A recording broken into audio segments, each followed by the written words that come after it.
Hello to the 5 people watching, welcome back to the channel. Today I want to make a short video about something that I've been researching about in the last couple of weeks, and that is DeFi. Now, from my experience as someone who has been involved in crypto for quite a while, I have to say I have heard of the term DeFi. I knew it stood for decentralized finance. I have heard of Aave. I knew it was a token that you can trade, but that was the limit of my knowledge, and I have to say I was missing out. So just in case you don't know, DeFi stands for decentralized finance, as opposed to centralized finance or just traditional finance, because there is no third party that holds your assets. There is no KYC. It's completely decentralized. So if you are a crypto purist, it's definitely something that you will like. The biggest provider is, like I mentioned already, is Aave. It's the largest it's the largest lending network with, like you can see there, over 3.2 trillion, and with a total interest paid of more than 1 billion, which are very big numbers. If I'm being completely honest, I did not expect them to be that high. Aave are currently working on an app, and if you are on iOS or Apple, you can already download and put yourself on the waiting list for it. I'm sure it will be available to Android as well at some point. Let's go to the interface itself. This is what it looks like. So just in case you haven't used it before, DeFi means literally decentralized, and in order for you to use a platform such as Aave, you do not need KYC, you do not need to sign up, you do not need an email address, you don't need a password to log on, and so on. All you have to do is have a hardware wallet such as Trezor or Ledger, and you need to connect your hardware wallet to a hot wallet. I think the most well-known are MetaMask and Rabbi, and basically you're good to go. This is a non-custodial, which means your asset, they're not deposited anywhere to a third party, they just stay on the blockchain itself. There are several things you can use DeFi for. The most well-known are the lending and borrowing. So I went on the Aave, and you go to markets, and here you have several networks available. The first one being the core ETH. By the way, most of DeFi is built on Ethereum network, not all of it, but a lot of it. Now this one, if you are aware, it's a bit more expensive to use because of the gas fees. So if you are aware of layer 2s or layer 1s and layer 2s, these are built onto Ethereum network and provide a cheaper alternative, like a lot cheaper. So if you have like a small portfolio of, I don't know, $10,000 or less, maybe it's not a good idea to use ETH, because the gas fees are significantly higher. If you go and use another network like, let's say, I don't know, Avalanche, right? AVAX, you literally are going to pay pennies. So it's going to be faster. So you're going to pay less, and the transactions are going to go a lot faster. So let's have a look at the interface. Lending and borrowing are the most common things you can do, especially for me. I'm a beginner as well. I'm still learning. And the most simplest thing you can do is you can literally supply your tokens. Maybe you have Ethereum, maybe you have stable coins, and this is the list. This is the amount. Let's go to US Tether, for example. So here you have the API. Here you have the average API for the last week. You can click on a monthly, 6 months, and 1 year.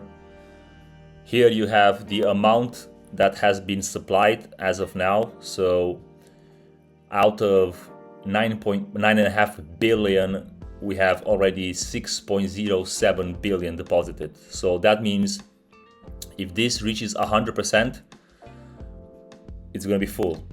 And once it's full, that means people won't be able to supply and lend their USD Tether to earn API on it, right? They'll have to find an alternative.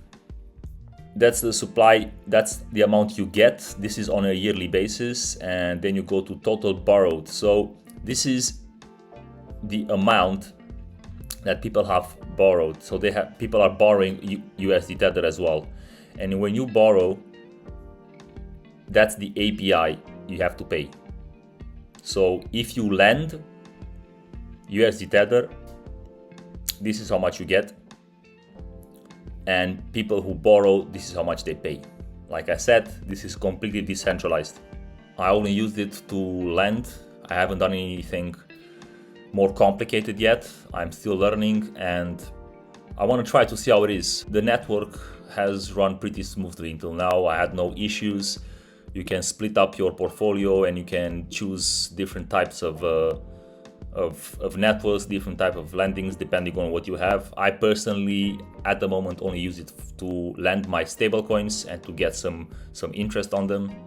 Something else that you can do is Uniswap. Now, Uniswap is something, it's in the name, that you can use to swap between cryptos, different kind of. You can swap between different cryptos on different networks. So you can swap between, you can change your USDC to Ethereum. You can change your USDC and buy wrapped Bitcoin. And again, this is decentralized. There's no KYC. There is no platform that's collecting and potentially selling your data. If you are a crypto purist, you're definitely going to enjoy this part. You will connect your wallet and you will get the best price, and you will choose which one you want and how fast do you want it, and that'll be that. It's pretty straightforward. Now, something else that you can do besides lending and borrowing is you can provide liquidity to liquidity pools. Now, what's a liquidity pool? Let me just look for one. Let me look at this one.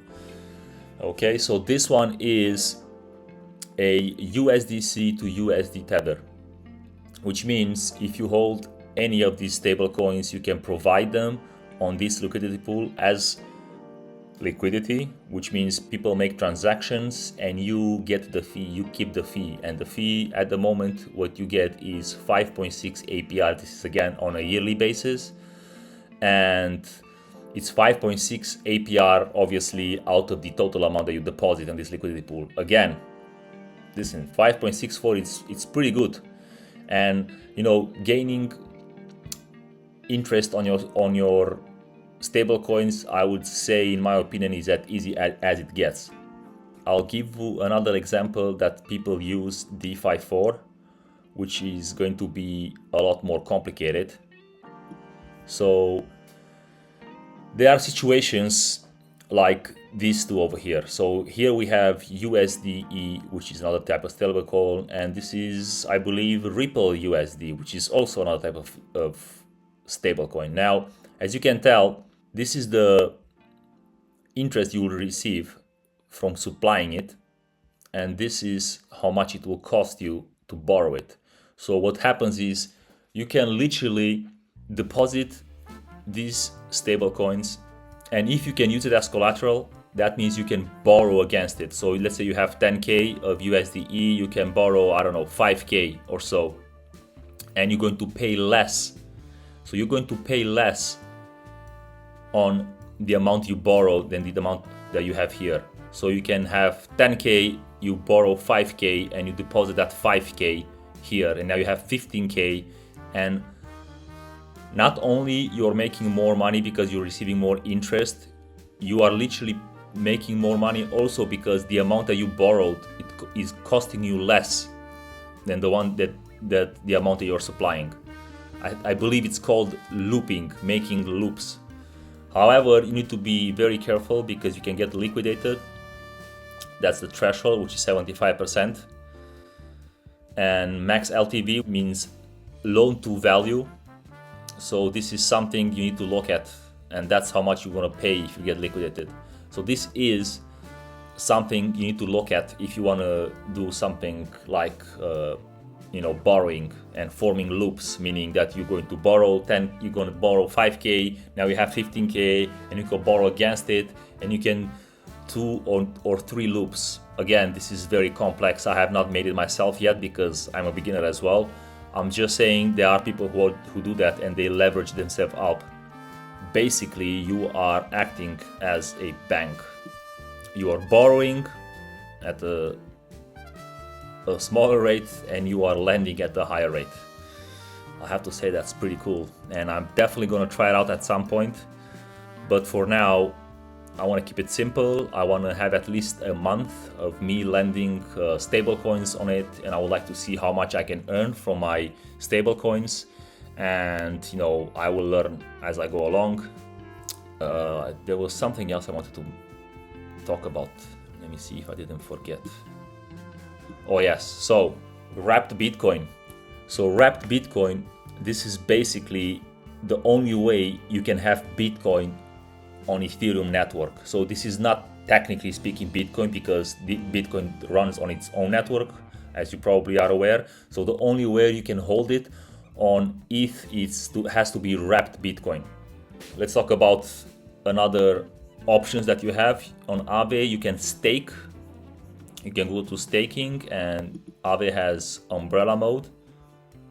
And here you can stake, and this is the amount you would receive on what you stake. However, you have slightly higher risk, because like it says here, in case of a shortfall event, you stake may be slashed to cover the deficit. Now, I did want to learn about it. By the way, before you do anything, Aave has very good information of what risks are you basically assuming before you stake, before you lend, and so on. But for some reason this one does not work. I'm not sure why. I did read it before, and what it said is that you are putting your money there, and in case something happens with the network, your funds would be used to cover some of the losses.